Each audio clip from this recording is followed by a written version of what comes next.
Everyone, how you doing? This is the Cyber Behige Sana Gordy here at the Taino Funhouse. Thank you for downloading the show, and don't forget, subscribe if you like the show. Put a like, touch that bell so you can be notified of future shows. And man, I got a great show today. I kind of hinted in my last video.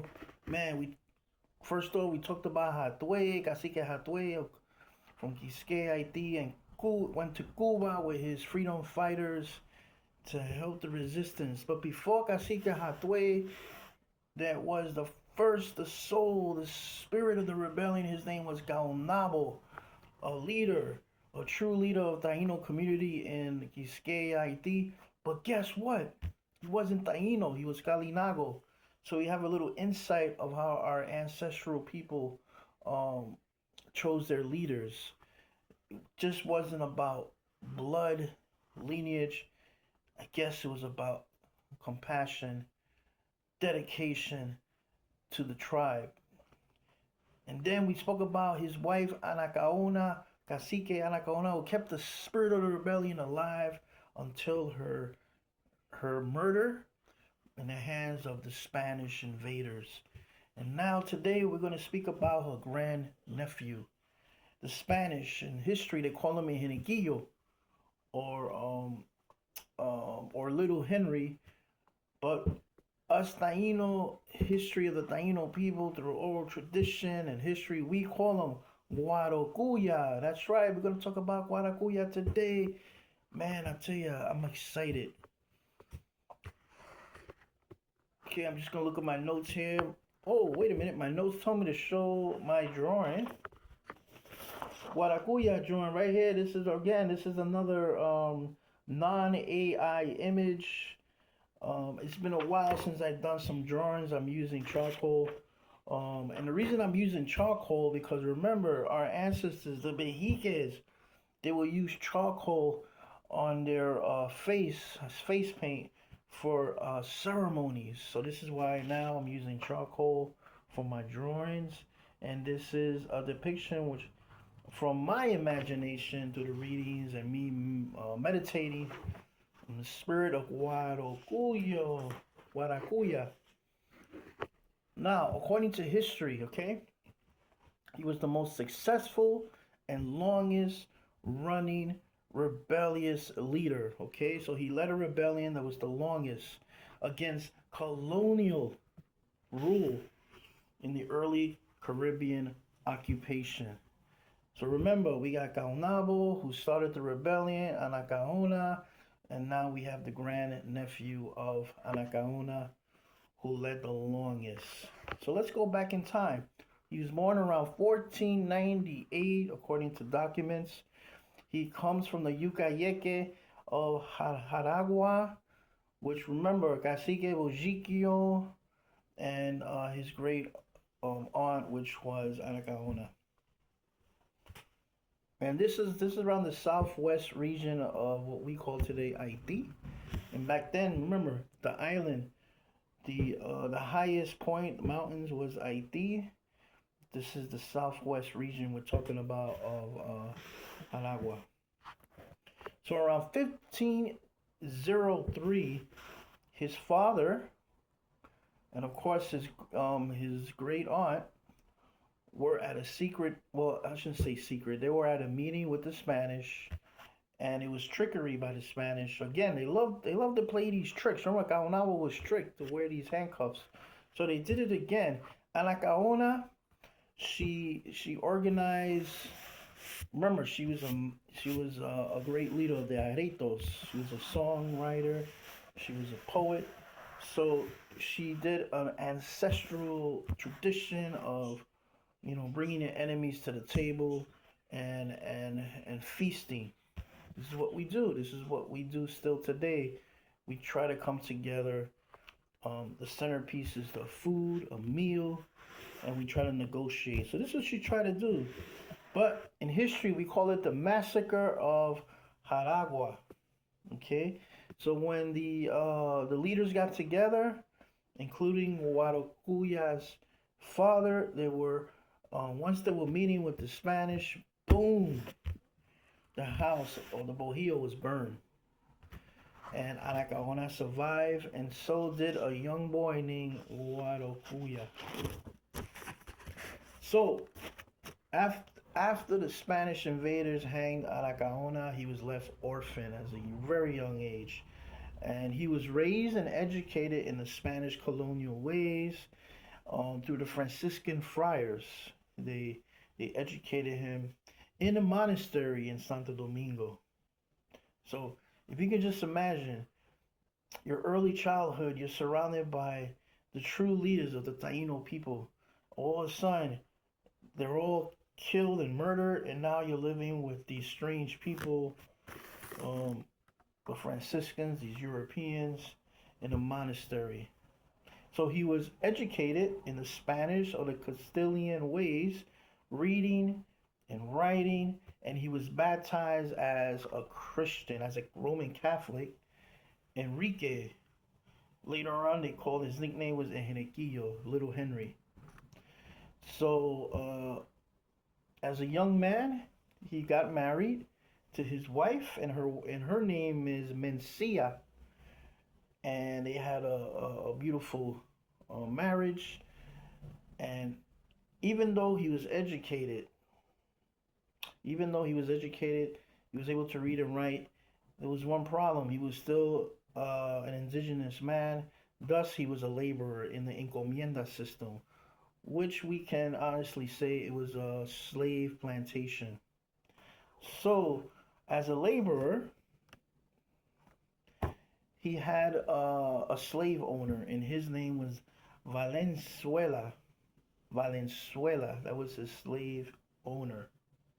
Now, according to history, this Valenzuela, he sees Enriquillo's horse, and he sexually abused his wife. Probably he raped her. And this made,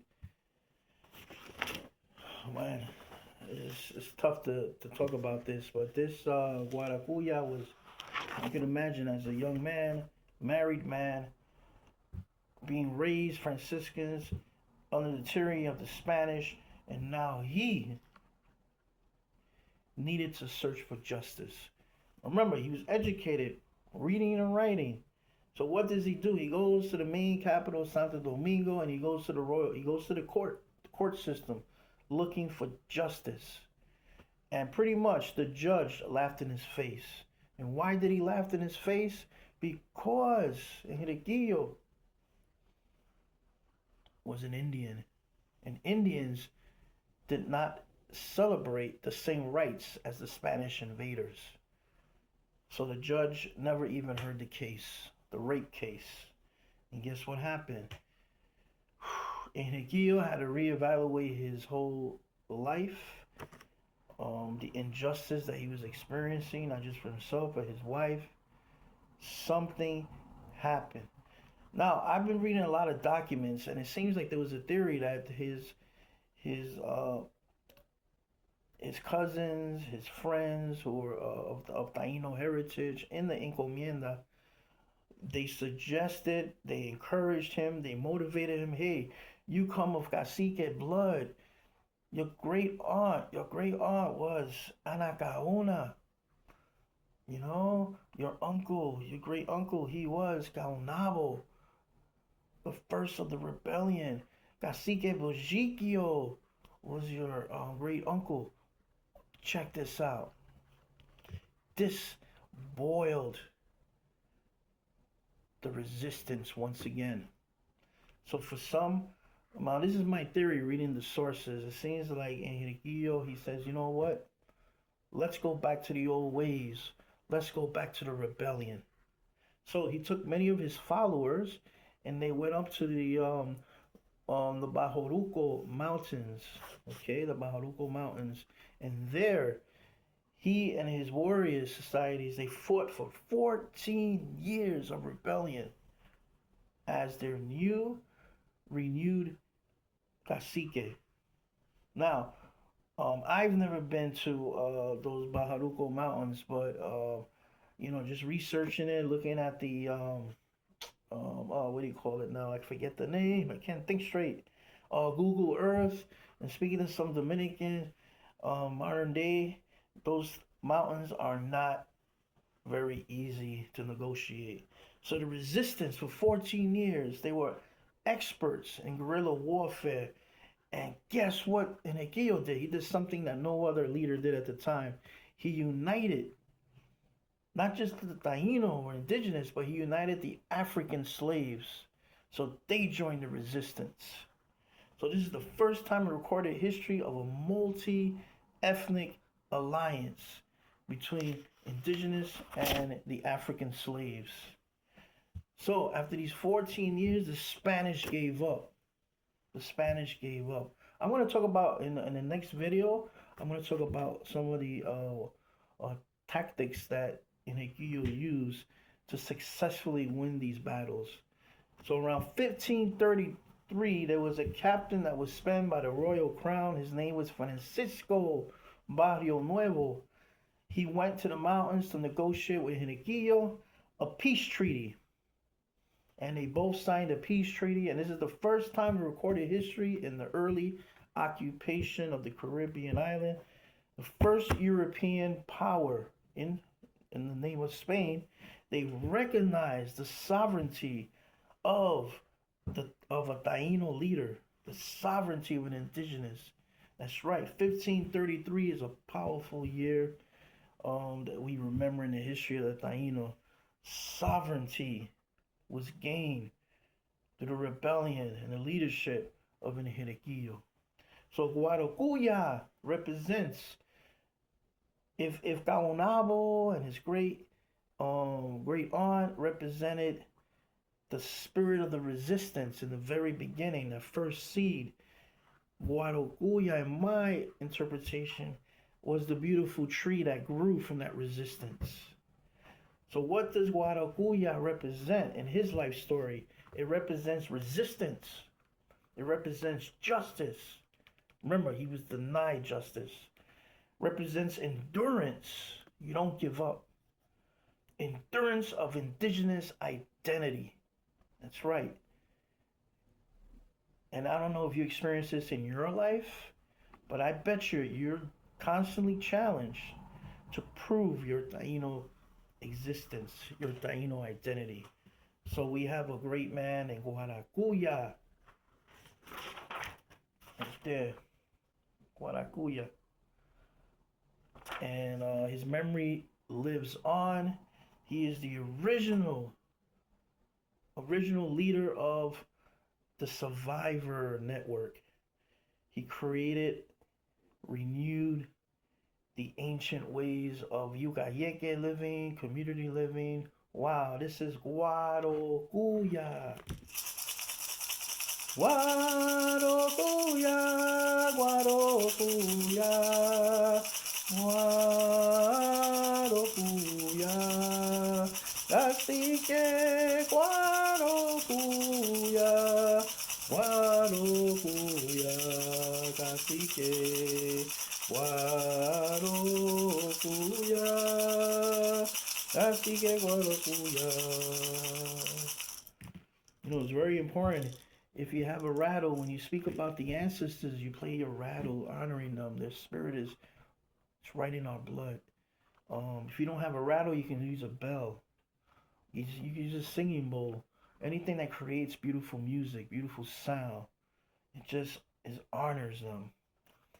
So, Cacike Guarocuya, may you be a continual inspiration for us here in the diaspora, in New York, United States, Turtle Island, of course the Caribbean islands, Europe, wherever Taino may live. May you continue to inspire us, okay? Now in modern day Taino ways, we don't have all the answers, and we still struggle. We still struggle for identity. And especially we still struggle for this unity. We fight for this unity that he so much fought for.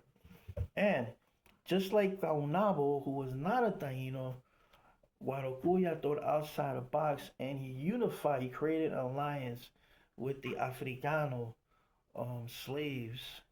and they work as a unit, as a family. So keep that in mind. No matter who you are, no matter what culture you're from, if your heart is in the resistance, then come on in. We're going to fight together. Okay? Thank you all for listening. Thank you all for watching.